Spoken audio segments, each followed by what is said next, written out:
Ya, baik, kita lanjut ya ke chapter 2 tentang geometri robot ya. Jadi geometri robot ini adalah apa ya? Gerakan geometri dari robot ya. Bisa berupa degree of freedom ya, yaitu DOF atau setiap titik sumbu gerakan mekanik pada robot tidak terhitung untuk n vektor, atau degree of movement ya, yaitu kebebasan atau kemampuan untuk melakukan sebuah gerakan. Jadi geometri robot ini berkaitan dengan gerakan. Jadi kita bisa lihat bahwa robot itu memang ada beberapa yang kita buat gerakannya itu mengikuti sumbu ya. Jadi ada sumbu dan sebagainya, atau dia bebas. Ya, kalau bebas berarti degree of movement ya. Kalau dia ada sumbu mekaniknya berarti degree of freedom. Nah, ini contohnya ada 6 derajat kebebasan ya. Jadi ada model base rotation, artinya dia hanya dudukan untuk berputar ya. Jadi base rotation, ada juga shoulder flag, ada elbow flag, ada wrist pitch, ada wrist yaw, kemudian wrist roll ya, dan sebagainya. Nanti kita lihat masing-masing. Nah, ini yang model base rotation ya. Tapi bisa juga kita gabungkan dari semuanya. Jadi ini yang ada roll, ada yaw, ada pitch, ada arm sweep, ada shoulder, ada elbow. Jadi kalau Anda bisa lihat yang termasuk kategori roll itu misalnya yang bagian capitnya ini. Ya, bagian capit ini, yang ini, itu bisa bentuknya roll. Ya. Kemudian yang yaw itu berarti bisa ke kanan, bisa ke kiri. Ya. Jadi macam engsel gitu. Ya. Termasuk yang pitch. Ya. Ini model-model robot yang gabungan ini ya. Jadi gerakannya itu banyak macam. Nah, karena kita banyak gerakan, maka kita butuh yang namanya join dan link ya. Jadi harus ada join dan link. Ini memungkinkan terjadinya gerakan pada dua bagian tubuh robot, sedangkan link itu menghubungkan tiap-tiap join. Ya, sebenarnya ini konsepnya ngambil dari konsep yang ada pada manusia, yaitu di lengan. Ya, Anda bisa lihat lengan Anda, itu ada join dan link. Ya, di mana gerakan itu ada sumbu perputaran ya. Yang jelas itu memang ada bentuknya ya. Jadi kalau kita gerakan tangan kita, ya ada yang tidak bisa kita bengkokkan ke atas, ada yang bisa kita bengkokkan ke bawah ya. Karena kita lihat gerakan kita tuh ada yang terbatas ya. Kalau tak terbatas berarti kacau tuh. Misalnya jari kita nih, jari kita kalau kita cengkram bisa, tapi kalau kita paksakan ya telapak tangan itu ke belakang, ya itu patah nanti tulang Anda. Kenapa? Karena ya tulang kita terbentuk engselnya hanya ke depan, ya itu. Nah, tipe-tipe joinnya bisa berupa linear join, yaitu gerakan antara in dan out. Link adalah gerakan linear, tipenya L join, ya. Kemudian ada model orthogonal join, ya. Dan ada yang model rotational join. Jadi modelnya itu bisa berotasi. Ya. Jadi linknya kalau yang ortogonal itu modelnya tegak lurus. Ya. Kalau yang gerakan in dan out itu gerakan linear. Itu tipe joinnya. Jadi kalau Anda gampang perhatikan itu bagian tangan Anda itu mana yang bisa berotasi. Ya. Rotasi itu bisa berputar, nggak ada ya di tangan Anda ya. Kalau ortogonal banyak ya, karena dia mode siku dan sebagainya itu adalah ortogonal. Kemudian yang linear itu juga ada ya, gerakannya linear. Ya. Ada juga twisting, mengakibatkan gerakan berputar tapi putarannya paralel. Nah, ada juga revolving, ya kalau Anda bisa lihat revolving itu gimana mutar itu. Paralel dengan aksis perputaran die joint, output tegak lurus dengan putaran. Jadi ini hanya tipe-tipe join ya. Ada 5 tipe join ya yang bisa kita lihat di industri robotik ya, mode kayak gini lah. Jadi mode robotik yang kayak gini, ini tipe-tipe joinnya bisa kita lihat ya.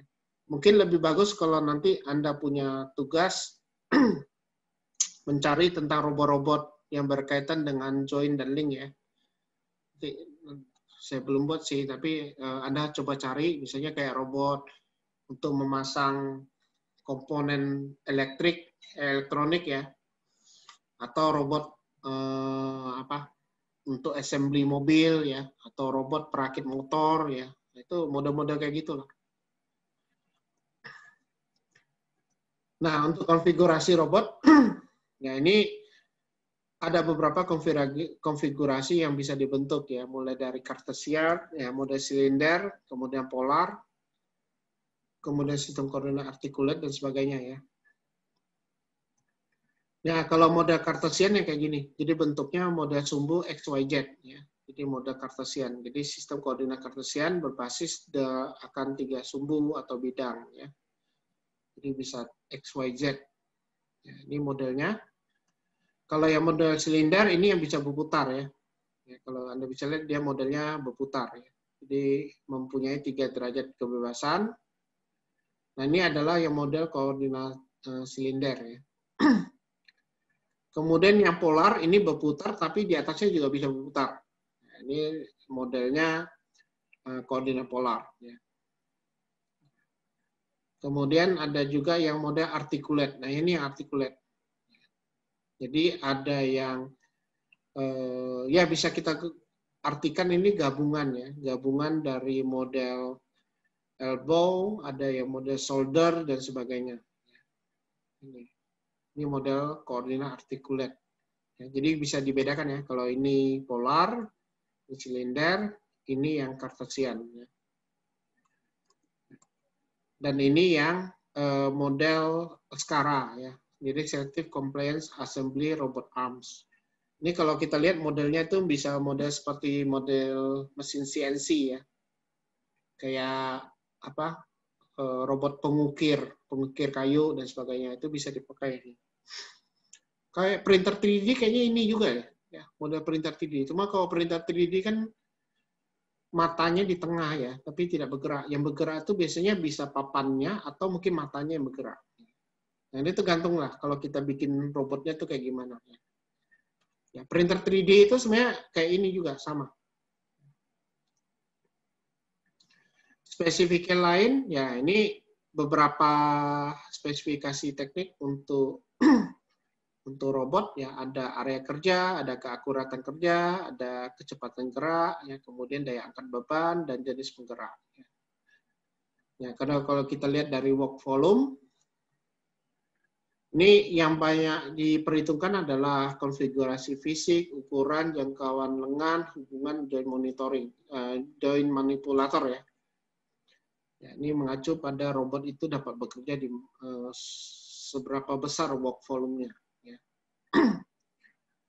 Kemudian untuk mengetahui work volume, ya itu layout, waktu produksi, area kerja, safety dan program.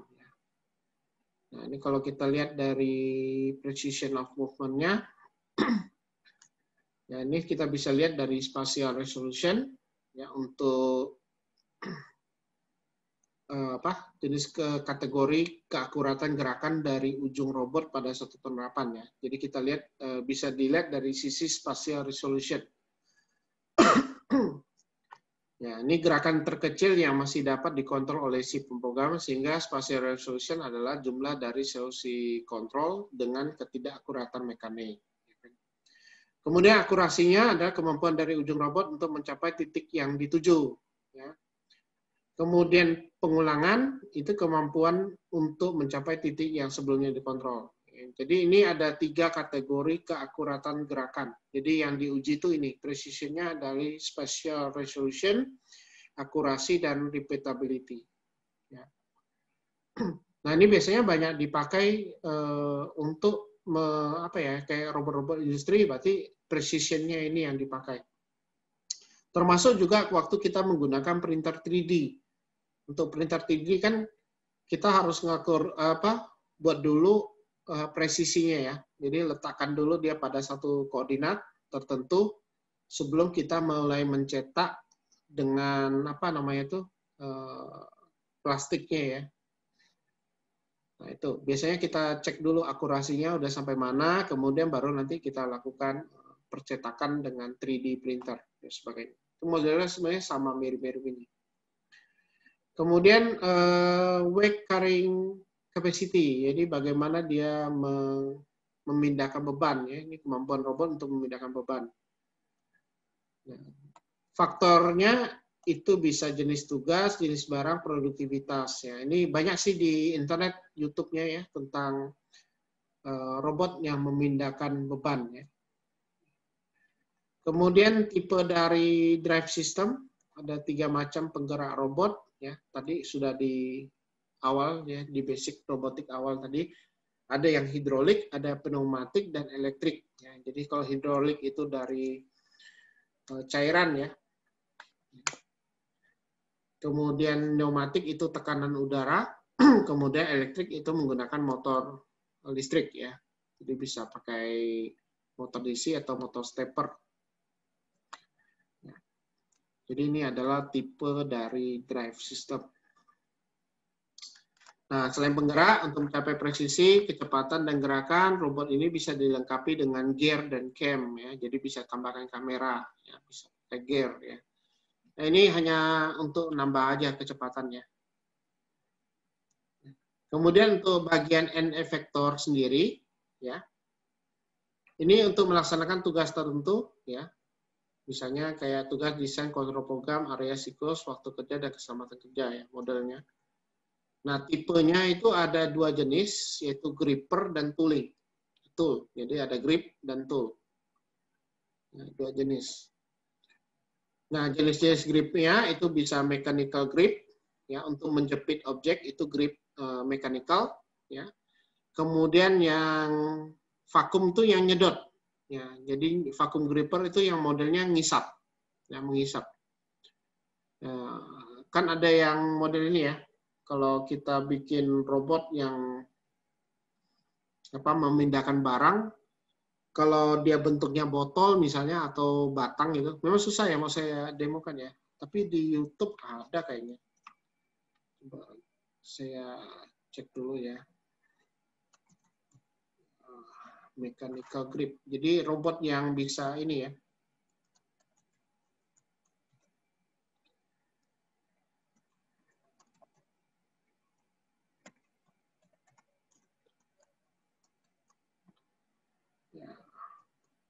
Nah, ini. Nah, ini mode penjepit. Ini mode penjepit. Jadi mechanical gripper itu model penjepit. Ini dia tukang jepit ya. Nah, kalau yang vakum itu modelnya nyedot. Nah, ini vakum. Nah, ini. Ini kalau kita lihat videonya ya. Kelihatan ya video ya? Nah, ini mode vakum gripper. Nah, jadi untuk memindahkan barang, dia nyedot dulu. Nah, nih, nyedot kertas. Ini pakai nyedot udara ya. Baru bisa dipindahkan ke sini. Nah, ini model yang vacuum gripper. Kemudian satu lagi yang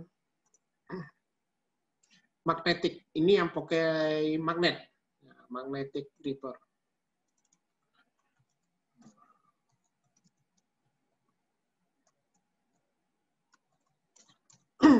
Mirip-mirip kayak vakum ya, tapi dia magnetik ya. Nah, ini magnetic gripper.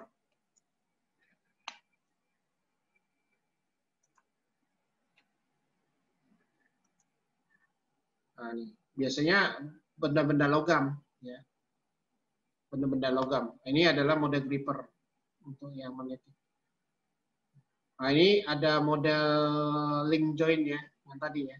Jadi ini model robot lengan aja.